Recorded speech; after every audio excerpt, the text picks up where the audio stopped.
今天我們聊一下趙匡胤。前幾期視頻都是以太平年的故事線為主，但是這期視頻我想聊一下自己的看法。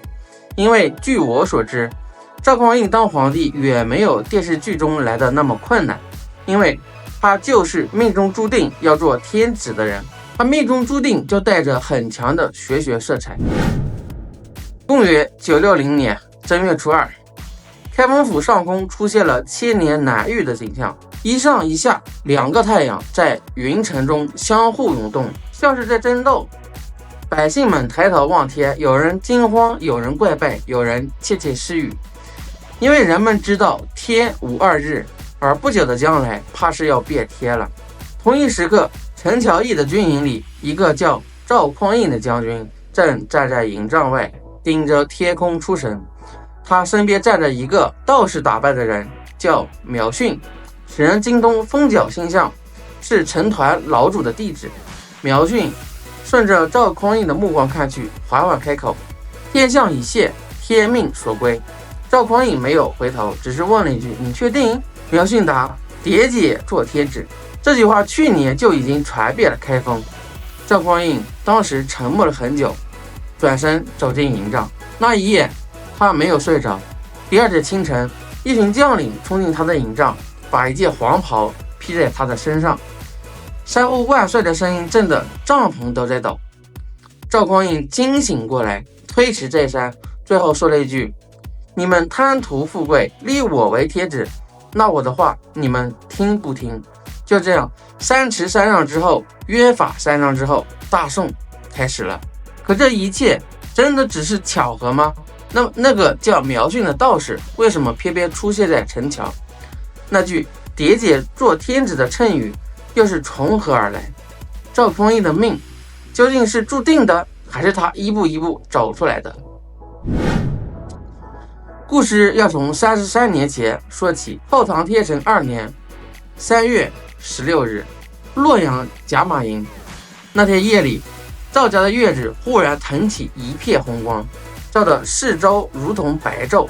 鄰居們以為是着火了，提着水桶跑來救火，跑到门口才發現紅光是從屋裡透出來的。緊接着，一股奇異的香味從院子裡面飄了出來，經久不散。整個賈馬營的人都聞到了這個味道。更奇怪的是，剛出生的嬰兒渾身泛着金色，3天都沒有褪去。有人說這是異香，有人說這是天意。後來人們給這個孩子取了個小名香孩兒。這個在紅光和異香中出生的孩子就是趙匡胤。後來有人用命理解讀他的八字，前兆丁亥、甲辰、丁卯、庚戌。這個命局，丁火生於辰月，本不算旺，但坐下卯木，又有月干甲木天生生符。甲木為青龍，庚金為白虎，一左一右，勢於兩側。在命理中，這叫青龍騰印，白虎諧財，是王者之相。更奇的是，他的生時庚戌，納音猜春金，逢3年亥宮天門，非世間凡胎俗物。也就是說，從他出生的那一刻起，命裡就寫好了2個字：天子。可命是命，運是運，命再好，運不來也是枉然。趙匡胤的童年並沒有香孩兒的名號而過得更好，相反，他的父親趙弘英不過是個中級軍官，在亂世裡浮浮沉沉，連兒子的前程都顧不上。趙匡胤20歲那年離開家鄉，獨自闖蕩。那幾年他過得極其落魄，最慘的時候在街頭擺賭局謀生，餓得受不了去寺院裡蹭飯吃，困得不行就在路邊倒頭就睡。可就在這段流浪的日子裡，他遇到了2個人。第一個是個和尚。那年趙匡胤找到一座寺廟，飢腸轆轆進去討飯。住持看了他一眼，不僅給了飯，還跟他說了一番話：“你往北走，北方是你的生地。”趙匡胤将信將疑，但還是聽了他的話，一路北上。第2個人叫陳摶。傳說趙匡胤路過華山時，又累又餓，摘了路邊的桃子吃，桃子就是陳摶種的。這位被後世稱為睡仙的老道攔住他要錢，趙匡胤說沒錢，陳摶說：“那你跟我下棋，贏了免你錢，輸了寫個欠條。趙匡胤只好答應，但卻連輸3局。陳摶讓趙匡胤寫欠條，趙匡胤說：“我連家都沒有，寫了有什麼用？”陳摶笑着說：“寫吧，以後用得上。”趙匡胤隨手寫了張欠條，把華山遞給了陳摶。他不知道這個笑眯眯老道早就看出來，眼前這個落魄青年是外來的真龍天子。趙匡胤投軍之後，一路順風順水。他先是跟着郭威，郭威稱帝後，他成了禁軍將領。郭威死了，柴榮繼位。然而他更受重用，執掌禁軍，官至殿前都牒检。可就在他最得意的時候，出了一件事兒。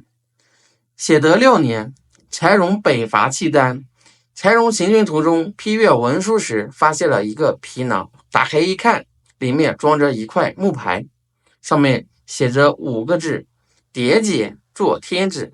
柴榮當時臉色可想而知。可那時候的殿前都牒检是張永德，昭太祖郭威的女婿，柴榮的姐夫。論學曰，他確實也有資格覬覦王位。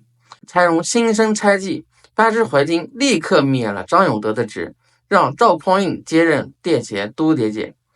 幾個月後，柴榮猝然病逝。這塊木牌是誰放的，史書沒有寫，但從結果看，最大的受益者是趙匡胤。有人說這是他布的局，用一句讖語扳倒了張永德，自己上位。也有人說這是天意，那句話本來就是為他準備的。不管真相如何，從那以後，迭解做天子这句話開始在開封城裡流傳。其實早在年輕的時候，就有人做過類似的夢。趙匡胤年輕時曾在隨州遊歷，寄居在刺史董忠本家。董忠本的兒子董忠惠是個紈絝之弟，看不上這個外來的趙客人，處處與他為難。但有一天，董忠惠忽然跑來，神經兮兮地對趙匡胤說：“我做了一個夢，夢見我登上高台，看見一條黑蛇，長約100尺。過了一會兒，那條蛇化成龍，騰空而起，往東北方向飛走了。這是什麼兆頭？”趙匡胤聽完默不作聲，只是笑了笑。多年後，趙匡胤當了皇帝，董忠惠嚇得魂不附體，跪在地上請罪。趙匡胤把他扶起來，笑着說：“你還記得當年那條化龍的蛇嗎？”董忠惠這才明白，那個夢從來就不是他自己的夢。趙匡胤沒有殺他，而是重用了他。後來，董忠惠鎮守西北邊境14年，西夏人服服帖帖，邊境安寧。趙匡胤當了皇帝之後，有一次出巡，遇到一個相士，他問相士：“你看我還有多少阳壽？”相士看了他的手相，心裡一驚，這位皇帝的壽命恐怕不長了。但他不敢直說，換了個說法：如果今年的10月20日夜晚是晴天，陛下還能再活12年；如果不晴，那就準備後事吧。趙匡胤將信將疑，將這個日子記在心裡。時間一天天過去，到了10月20日那天，白天天氣很好，晴空萬里。趙匡胤心中高興，只要過了今晚，他就能再多活12年。可到了傍晚，天氣突變，陰雲密布，下起了大雪。趙匡胤心情糟透了，他讓人把弟弟趙光義叫進宮，一起喝酒，一杯接一杯，喝得酩酊大醉。酒癮之下，趙光義多次起身告辭，但趙匡胤不讓他走。後來雨越下越大，趙匡胤用玉斧砍着地上的契丹，喊回頭對趙匡胤說了4個字：“砍他，砍他。”然後趙匡胤回屋躺下，鼾聲如雷。第二天清晨，太監發現趙匡胤已經死了。那一天正好是10月21日，那個相士的話應驗了。趙匡胤活了50歲，從香黑兒到流浪漢，從禁軍將領到開國皇帝，他的一生被無數學術世界包圍。出生時的紅光異香，苗訓解讀的2個太陽，陳摶老祖的華山棋局，迭解做天子的讖語，董忠惠的紫雲烏龍夢，相士的最後預言。有人說這是他刻意編造的，為了讓天下人相信他當皇帝是天意。也有人說這是歷史的巧合，那麼多神異的事不可能完全是編的。但也許真相介於兩者之間。從命理上看，他的八字確實有王者之意；從運勢上看，他走的那幾步大運正好是人生的高光時刻；從結局上看，他死在忌神大運裡，也符合命理規律。故事到這裡就結束了。那你覺得真有帝王八字嗎？評論區一起聊一下。